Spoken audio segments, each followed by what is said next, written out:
Mas como é que você sabe disso? É o mecanismo de preços que transmite essa informação.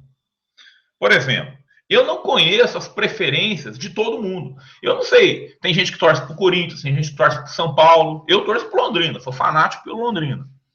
Só que tem gente que vai no estádio, outros não vão. Tem gente que é casado, outro é solteiro. Essas informações ninguém tem. Nem que tivesse um computador aqui, dos mais sofisticados, daqui 10 mil anos, ninguém teria isso. Só a única pessoa que tem essas informações é Deus. Mas tirando Deus, ninguém vai ter. Ora, como nenhum de nós é Deus e como o governo não é Deus, é impossível organizar as informações dispersas na sociedade. Nenhum ente, nenhum computador, nenhum ser racional consegue organizar essas informações. É por isso que o sistema de preço é importante. Porque o sistema de preço ele dá um indício de como as preferências, as informações estão dispersas na sociedade, ele junta tudo num único indicador. Que indicador que é esse? O preço do bem. É por isso que um empresário fala assim, cara, eu tô achando que eu vou investir em soja, porque o preço da soja vai subir. Se o preço da soja vai subir ou não, é outra história. Mas é o mecanismo de preços que dá essa intuição de que se determinada coisa vai valer a pena economicamente ou não. Eu já vi vários empresários falarem assim, eu vou sair desse mercado, porque já não está valendo a pena. Como é que o empresário chega a essa conclusão? Ele chega a essa conclusão quando ele nota que o preço já não está gerando o lucro econômico que ele precisa. É por isso, meus amigos, que é tão importante o preço subir e descer. Porque quando o preço sobe ou desce, quando o preço de determinado bem sobe ou desce, você está transmitindo para as pessoas comuns, para os empresários, uma ação gigantesca de mercado referente à escassez relativa de determinada mercadoria. E agora, essa é a grande lição de dois dos maiores expoentes da economia austríaca. Hayek, que eu acho que é o maior economista do século XX, e von Mises. Von Mises tem um livro absolutamente avassalador sobre isso, chamado Socialismo. E Hayek tem todo um livro também dedicado a isso. Mas olha só, por que o que eu estou falando é importante? Parece teoria, mas não é. Quando um preço varia, ele reflete a escassez relativa. Ele reflete, está faltando bem aqui, investe mais. Ou então, tem bem demais aqui, diminui o investimento aí. Isso parece simples, mas o sistema de preço, ele coordena todo o investimento e toda a poupança numa sociedade. Se o Estado começa a controlar o mecanismo de preços, isso perde o valor. O mecanismo de preços, ele só transmite a informação real sobre a falta ou excesso de determinado produto quando ele é via mercado. Quando é o mercado que tem uma curva de oferta e uma de demanda e dá aquele preço. Essa é a crítica avassaladora de von Mises às economias socialistas. Em 1920, von Mises destruiu qualquer ideia de controle central da economia. Como é que von Mises fez isso? Ele apontou isso. Assim, olha, numa economia centralmente planejada, ou seja, que tem um governo que escolhe tudo, o que vai acontecer? É o governo que vai dizer onde vai haver a produção. Mas quando é o governo que diz onde vai ocorrer a produção, o sistema de preços via mercado acabou, não faz mais sentido.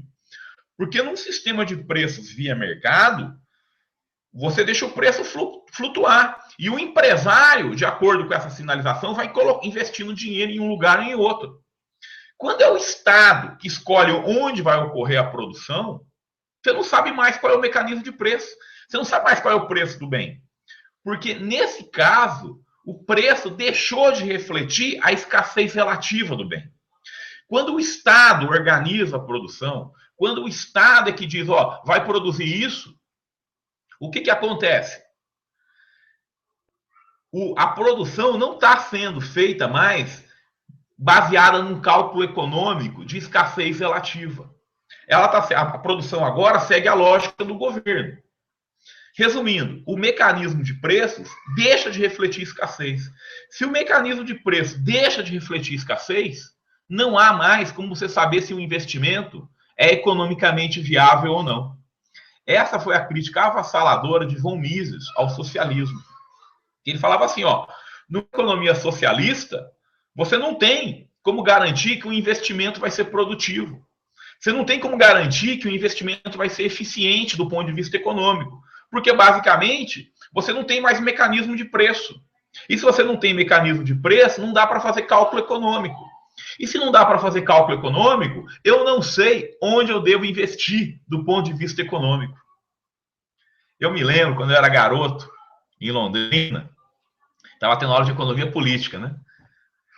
Você vê, o professor era bem preparado, ele conhecia essa crítica.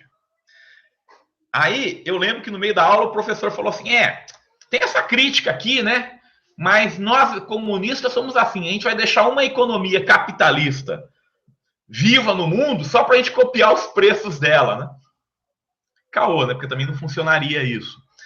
Mas é só para mostrar para vocês como essa crítica é conhecida. Só que os nossos professores não dizem essa crítica para nós.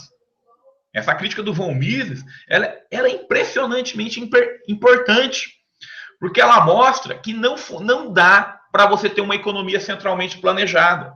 E por que não dá para você ter uma economia centralmente planejada? Porque nessa economia, o sistema de preços deixa de refletir a escassez via mercado.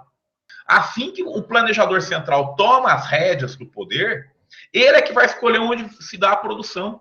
Mas quando o planejador central escolhe onde produzir, o mecanismo de preços deixou de representar a escassez relativa. Ou seja, não dá mais para fazer cálculo econômico. Resumindo, você não sabe onde você deve investir mais. É por isso que economias centralmente planejadas vão ser ineficientes do ponto de vista econômico e vão ter filas. Por quê? Porque elas vão produzir demais onde ninguém quer e de menos onde muita gente quer. Então tem um filme bacana pra caramba. Pode ver aí. Eu não me lembro se é com Bill Murray, com quem que é. Não é com Bill Murray, não. É com outro cara aí. Que ele vai treinar um time de beisebol na União Soviética. Aí ele tá andando, a namoradinha dele entra numa fila. Ele falou, que fila que é essa? Aí a namorada russa fala assim, não sei não, mas se tem fila é bom. Por quê? Porque refletia essa coisa da União Soviética de produzir de mais o quê? Arma e de menos comida. Porque quem escolhe o investimento agora é o governo. Não é mais um mecanismo descentralizado via preços. Gente, o mecanismo descentralizado de mercado, ele tem uma moralidade. Que moralidade que é essa? A pessoa que mais valor dá ao bem é a que fica com o bem.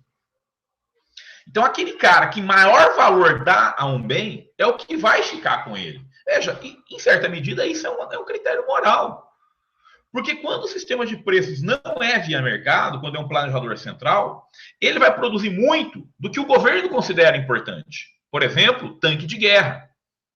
Mas vai produzir menos do que muita gente considera importante. Por exemplo, a população. Por exemplo, uma camisa legal. Só que quando você produz de menos o que a população quer, vai ter fila.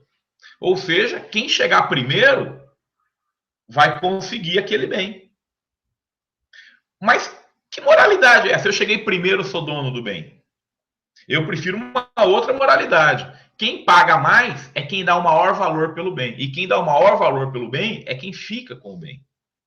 Então, quem der o maior valor pela camiseta vai ficar com ela. Quem der o maior valor ao trabalho vai ficar com o trabalho. Quem der o maior valor ao remédio vai ficar com o remédio. Adolfo, mas aí o pobre não vai ter remédio. Meu amigo, o pobre não teria remédio de qualquer jeito. Isso não é um resultado do que eu estou falando. Isso é um resultado de que no mundo real os produtos são escassos. E como os produtos são escassos, não tem para todo mundo. É por isso que o sistema de preço é importante, porque ele ordena preferências, ele ordena prioridades. Aqueles remédios que não são tão escassos, vai ter para todo mundo.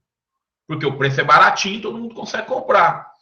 Aqueles remédios que não tem para todo mundo, o preço vai ser caro. E só os ricos vão comprar no sistema via mercado. E no sistema via governo? No sistema via governo, aquele remédio vai ser mais escasso ainda, porque o governo vai produzir menos. Só que agora o preço não é mais via mercado. Resultado, quem vai ficar com o remédio? Os amigos do rei. Aquele cara que tem um contato no governo. Então não se iludam, não é o capitalismo que tira o remédio do pobre. O que tira o remédio do pobre é porque basicamente não tem remédio para todo mundo. É porque nós temos uma economia escassa, não tem para todo mundo. Gente, a Terra não é o paraíso.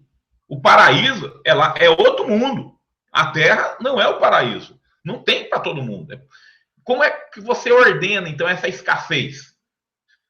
Segundo o mecanismo de preço, é a melhor maneira possível de organizar a escassez, é via mecanismo de preço. Porque ele vai dizer que quem comprar aquele bem é a pessoa que deu o maior valor pelo bem. Então, isso é um critério de eficiência econômica, pelo menos.